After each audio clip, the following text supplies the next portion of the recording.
మన ఛానల్ని ఇప్పటివరకు ఎవరు సబ్స్క్రైబ్ చేసుకోకపోతే సబ్స్క్రైబ్ చేసుకోండి. ఈ కబడ్డీ మ్యాచెస్ అన్నీ ప్రివ్యూ చేసాం. 117 మ్యాచ్లు 64 రోజుల్లోన ప్రతి మ్యాచ్ మనం ప్రివ్యూ చేసాం.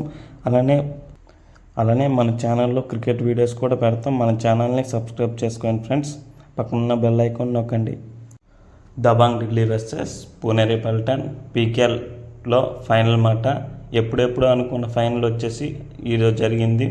మెయిన్గా ఈ మ్యాచ్లో వచ్చేసి అందరూ ముందు నుంచే ఊహించుకుంటారు.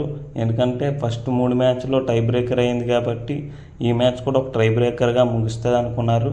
కానీ same intention, same level tension అన్నమాట. ఈ మ్యాచ్ వచ్చేసి లాస్ట్ వరకు టై బ్రేకర్ వరకు అవుద్ది అనుకున్నారు. కానీ లాస్ట్లో వచ్చేసి అస్సిమ్ మాలిక్ చేసిన ఒక బోనస్ పాయింట్, అలానే ఫజల్ వచ్చేసి మ్యాచ్లో ఒకే ఒక ట్యాకిల్ చేశాడు. ఆ ట్యాకిల్ వల్ల దబాంగ్ ఢిల్లీ కప్పే గెలుస్తుందని ఊహించకపోయింటారు. ఒకే ఒక ట్యాకిల్ లాస్ట్లో ఆదిత్య సిండేని ఒక ట్యాకిల్ చేశాడు. ఆ ట్యాకిల్తో మ్యాచ్ అనేది మారిపోయింది, ఢిల్లీ వైపు వచ్చింది.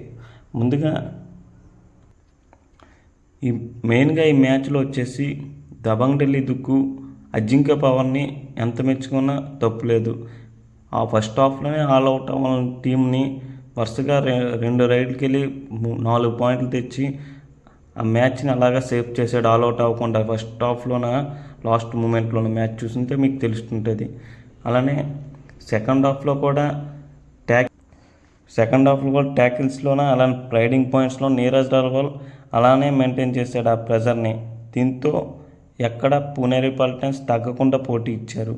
మెయిన్గా పుణేరి పల్టన్స్ ట్యాకిల్లే బాగా డిసైడ్ చేసుకున్నారు. అలానే డూ ఆర్ డైకే వచ్చారు. ఫస్ట్ హాఫ్లోనే 6 పాయింట్లు లీడింగ్కి వచ్చారు దబాంగ్ ఢిల్లీ. ఆ లీడ్ని అలాగా కంటిన్యూస్ చేస్తూ సెకండ్ హాఫ్లో ఎక్కడ టచ్ చేయకూడదు అనేసి డిసైడ్ మీద ఆడారు. మెయిన్గా అడ్వాన్స్ ట్యాకిల్ కూడా చేయలేదు ఈ మ్యాచ్లో వచ్చేసి ఒకే ఒక సూపర్ రైడ్ అయ్యింది. అది కూడా నీరజ్ అగర్వాల్ చేశాడు.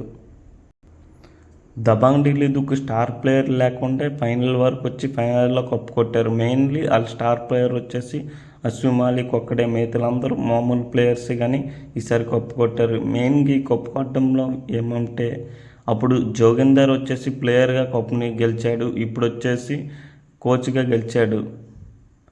దబాంగ్ ఢిల్లీ వచ్చేసి పీకేఎల్ 8లో గెలిచింది, అలానే ఇప్పుడు మళ్ళీ గెలిచారు. మెయిన్గా ఈ మ్యాచ్లో వచ్చేసి ట్యాకిల్ ఆఫ్ ద మ్యాచ్ వచ్చేసి ఫజల్కి ఇచ్చారు. మూమెంట్ ఆఫ్ ద ఫైనల్ వచ్చేసి నీరజ్ అగర్వాల్కి ఇచ్చారు. ఆదిత్య సిండే బాగా ఆడాడు కానీ మరేట్ చేయలేకపోయాం. కంగ్రాట్స్ దబాంగ్ ఢిల్లీ.